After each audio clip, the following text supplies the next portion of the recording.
Have you ever presented someone with undeniable first-hand information that they were wrong about something or someone, but then they don't listen to you? They turn back, even with all hard evidence that you have provided to them, they just turn back to you and they look you dead in the eye and they will repeat the same lie that they said 5 minutes earlier. It's infuriating, isn't it? No matter how much evidence you provide, no matter how much you prove to them that they are wrong, they still believe they are right. Well, this happened to me just recently, 2 weeks ago. We were in Japan, traveling with neighbors and people from our community. We had a huge group, travel group. And this old man from the neighborhood kept arguing and spreading misinformation about his daughter-in-law. Now, I stood up for her because I have known her for a while and I was there in that particular situation. I was around. So I told him the truth. I told him what happened actually, and that what he was assuming was not true.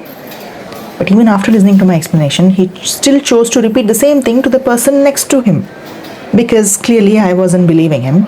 So he chose someone else. It was as if his thought was stuck. This thought of her being a bad person was stuck in his mind, like a broken record.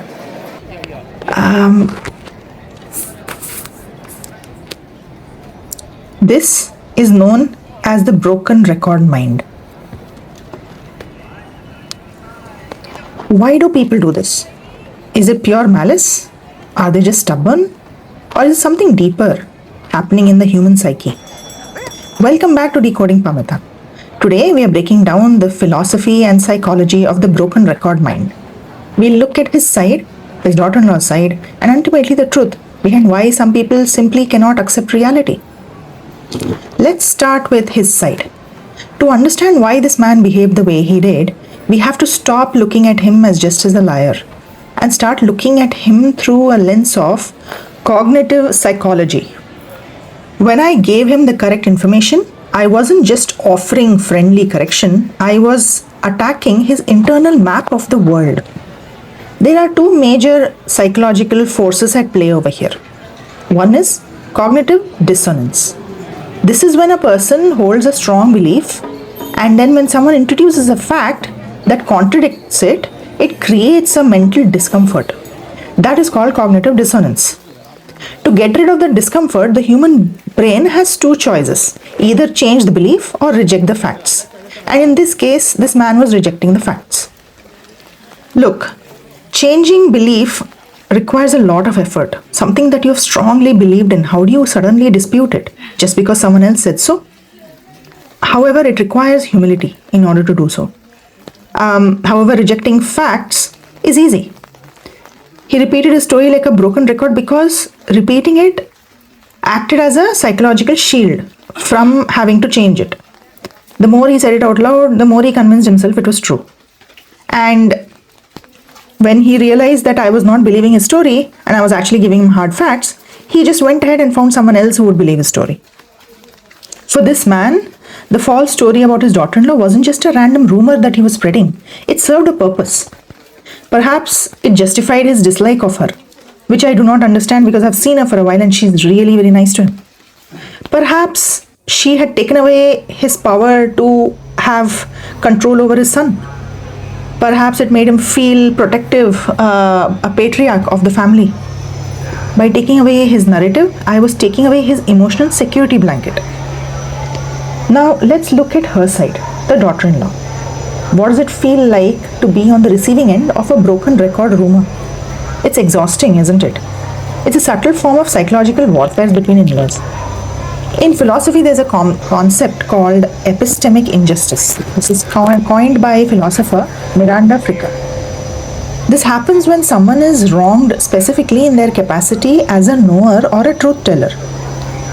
Because of her position as a daughter-in-law, who is already considered an outsider, who married into the family, her credibility was already discounted in his mind.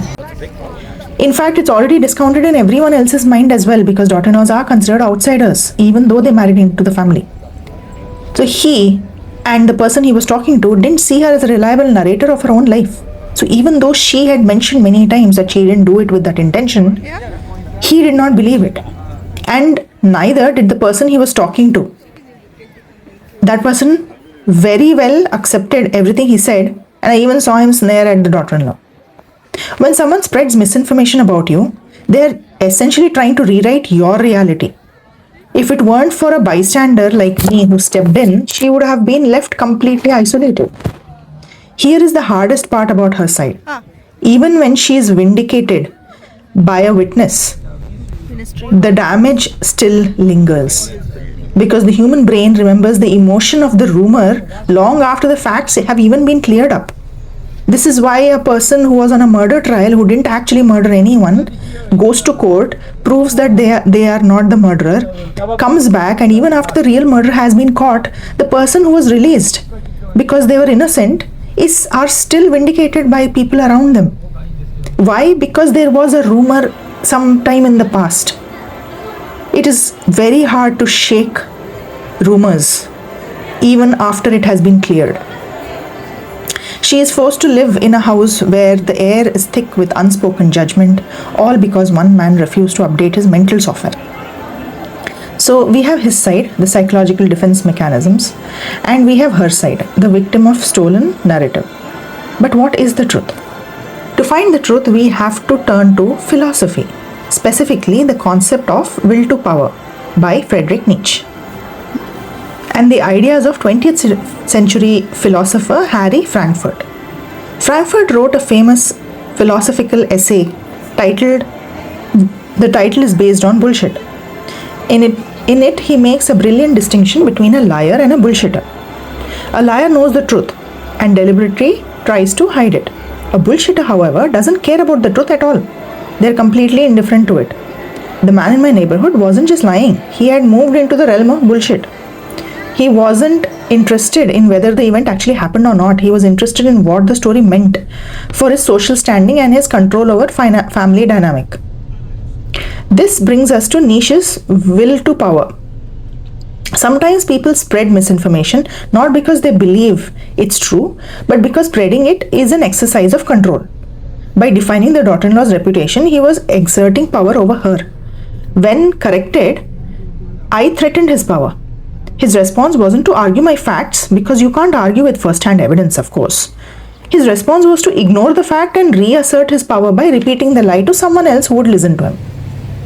The truth is, his behavior was never about daughter-in-law at all. It was about his own ego, his need for control, and his fear of being wrong. So, what do we do when we encounter a broken record mind?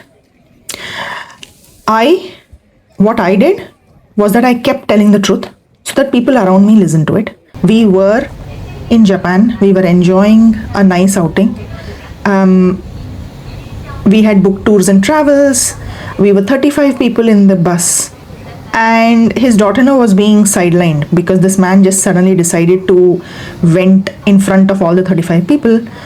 So I decided to step in and support her so that, there was someone on her side.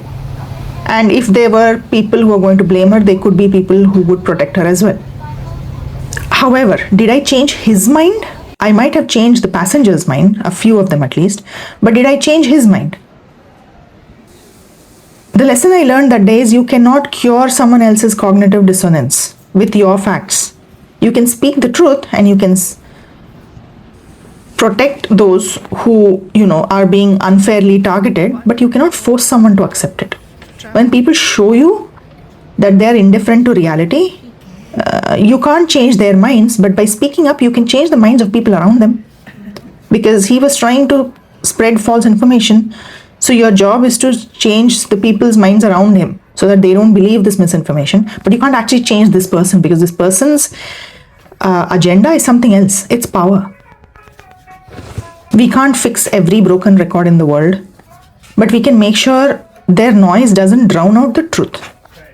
So the reason I stood up in that bus and argued with him and tried to convince wasn't for him. It was for everyone else who was listening.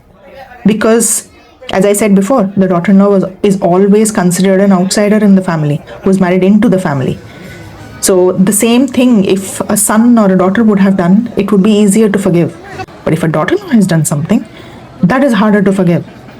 And I didn't want this trip to go badly for her. A, because I already knew her and I knew the situation very well.